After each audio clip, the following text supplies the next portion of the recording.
আমার মনে মনে একটা বাসনা ছিল, কোনোদিন যদি একটা ভারতীয় চোরা কারবারি বাংলাদেশের ভিতর এক হাত ভিতরে পাইতাম, ওই দিন আমি একটা ভারতীয় লাশ ফেলার আমার একটা ইচ্ছা ছিল।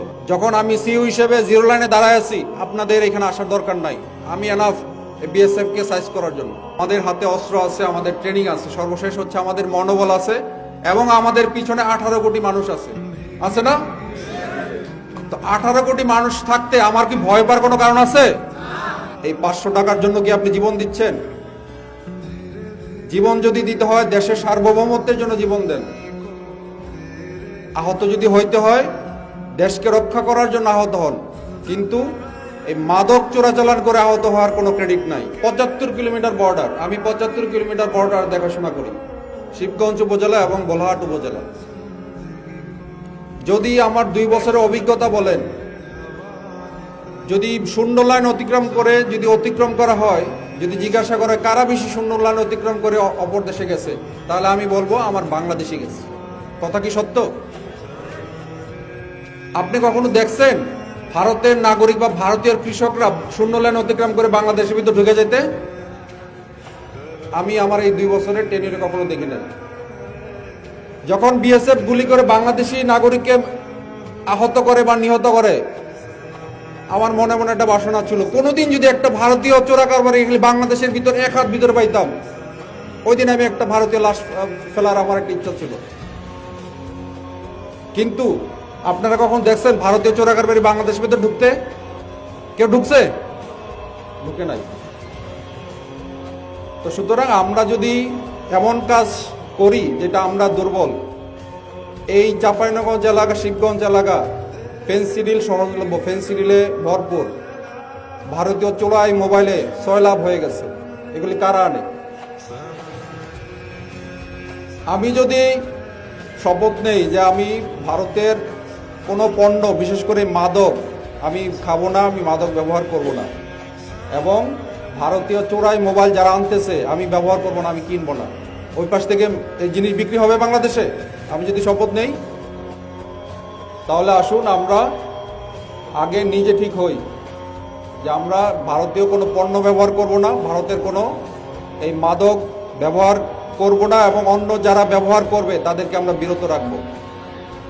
যারা সাধারণ নাগরিক রাতের বেলা, রাত 2টা-3টার সময় এই 1 কেস ফেন্সিডিল আনার জন্য আপনি 500 টাকার বিনিময়ে সীমান্ত অতিক্রম করে কাঁটাতারের বেড়ার কাছে গেছেন, যাওয়ার পরে বিএসএফ গুলি করে দিল, আপনি নিহত হলেন বা আহত হলেন, আল্লাহ না করুক। এই ক্ষতি টাকার। এই 500 টাকার জন্য কি আপনি জীবন দিচ্ছেন? জীবন যদি দিতে হয় দেশের সার্বভৌমত্বের জন্য জীবন দেন।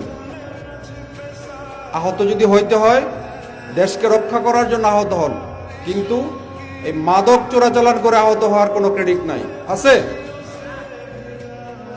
কয়েকদিন আগে আজমতপুর সীমান্তে একটা ছেলে ভারতের ভিতর ঢুকছে, ঢুকে পেন্সিল নিয়ে আসছে, রাত 3টার সময় বিএসএফ এর গুলি খেয়ে তার এই দিক দিয়ে ঢুকছে, পিছন দিক দিয়ে বের হয়ে চলে গেছে। তা আমরা পাইলাম হচ্ছে তার 25 বোতল ফেন্সিডিল। তারপরের দিন শুনি সে নাকি হাফেজ, সে কোরআনের হাফেজ। আমি কাউকে অপমান করছি না, তাহলে আপনি হাফেজ হন বা লেখাপড়া মানে শিক্ষা গ্রহণ করছেন, তাহলে এই লেখাপড়ার মূল্যটা কোথায় রইল? আমি যদি এই মাদক আনার জন্য ভারতে প্রবেশ করি এবং এই 25টা বোতল ফেন্সিডিল যারা মাদক শিবিরা সেবন করবে আমি ওইটাই এনে দিচ্ছি, তাহলে এটা কি আমাদের জন্য ঠিক হবে?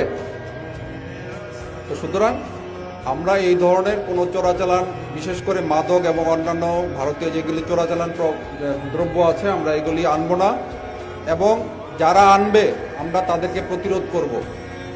কোনো ব্যক্তি যদি মনে করে স্যার আমি আজকে রাতে 500 টাকা না পাইলে 500 টাকার জন্য আমি মাল আনতে যাচ্ছি, আপনি ওই চোরা কারবারি 500 টাকার জন্য যান, আপনি আমাকে ফোন দেন, আমি আপনাকে 500 টাকা দিচ্ছি অনুদান হিসাবে।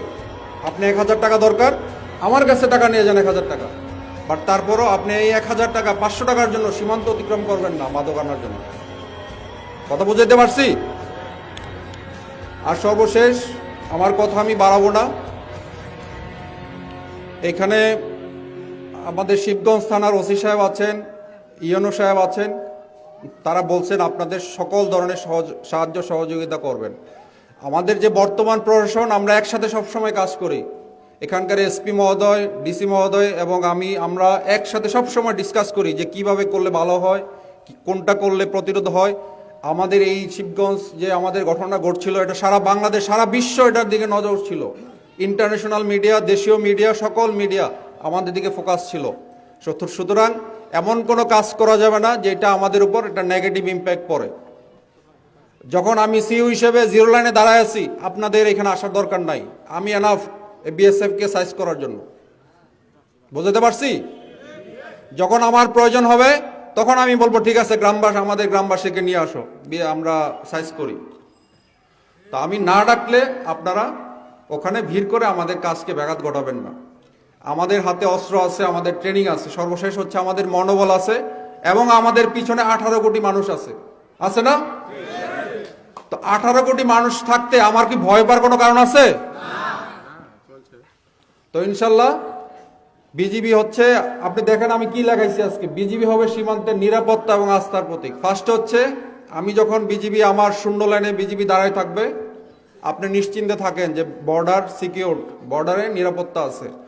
আর আস্থা হচ্ছে, আমরা যে কোনো কাজে আপনি আমাকে আমার সাহায্য সহযোগিতা পাবেন, হোক সীমান্ত সম্পর্কিত, হোক অন্য যে কোনো সম্পর্কিত, বিজিবিকে আপনার পাশে পাবেন। একজন বলেছিল চেয়ারম্যান সাহেব যে শিবগঞ্জ থানা অনেক দূরে, এত দূর যাওয়ার দরকার না, আপনার পাশেই আমাদের প্রতি 5 কিলোমিটার দূরে দূরে হচ্ছে আমাদের বিজিবি ক্যাম্প। আমাদের বোলাহাট সহ আমাদের প্রায় 19টা ক্যাম্প আছে বিভিন্ন জায়গায়। প্রতিটা জায়গায় এই সীমান্তবর্তী জেলায় আমাদের ক্যাম্প আছে। সুতরাং আপনাদের যে কোনো প্রয়োজনে বিজিবিকে আপনারা সাথে পাবেন, পাশে পাবেন, আমি সেই আশ্বাস দিচ্ছি। সর্বশেষ হচ্ছে, আমার পক্ষ থেকে আমি আসলে সবাইকে ধন্যবাদ দিতে চাই। আমি কাউকে কখনোই গালিও দেব না, আমার কারোর প্রতি মন খারাপ নাই। আমি ধন্যবাদ দিতে চাই আমাদের এই পুলিশ প্রশাসনকে।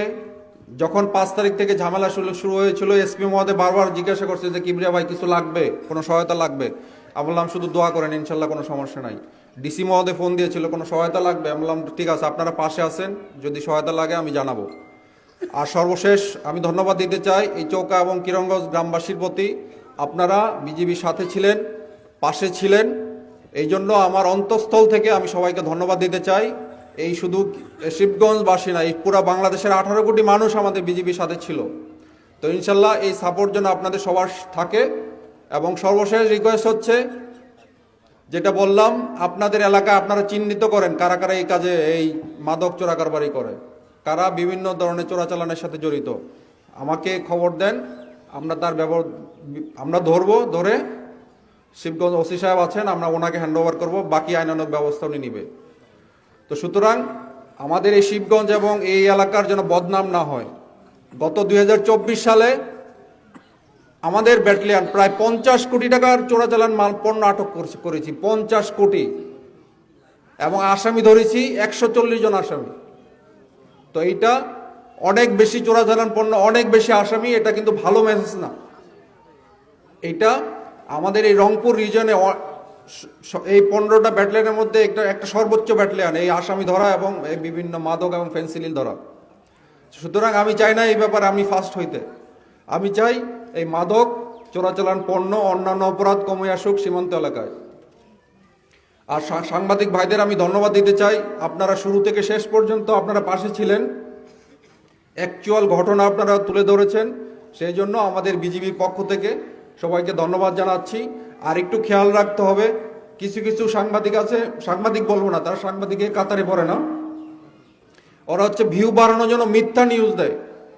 আমরা যখন এখানে কাজ করতেছিলাম, সন্ধ্যার সময় আমার কাছে একটা ফোন আসলো, একটা নিউজ আসছে সীমান্তে 16 জন বিজিবি নিহত।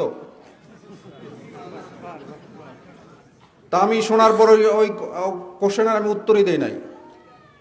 তো এই ধরনের মিথ্যা গুজব আমাদেরকে প্রতিরোধ করতে হবে। তারপর হচ্ছে ভারতীয় বিএসএফ কমান্ডেন্ট আমাকে বলতেছে যে এক্সেলেন্সি, আমাকে দিল্লি থেকে ফোন দিছে, এইখানে নাকি 2 জন বিএসএফ নিহত হয়েছে, ওরাও অপপ্রচার চালাচ্ছে। তো সুতরাং আমরা এই ধরনের গুজব বা অপপ্রচার যেন না হয়, আমরা সেদিকে খেয়াল রাখবো।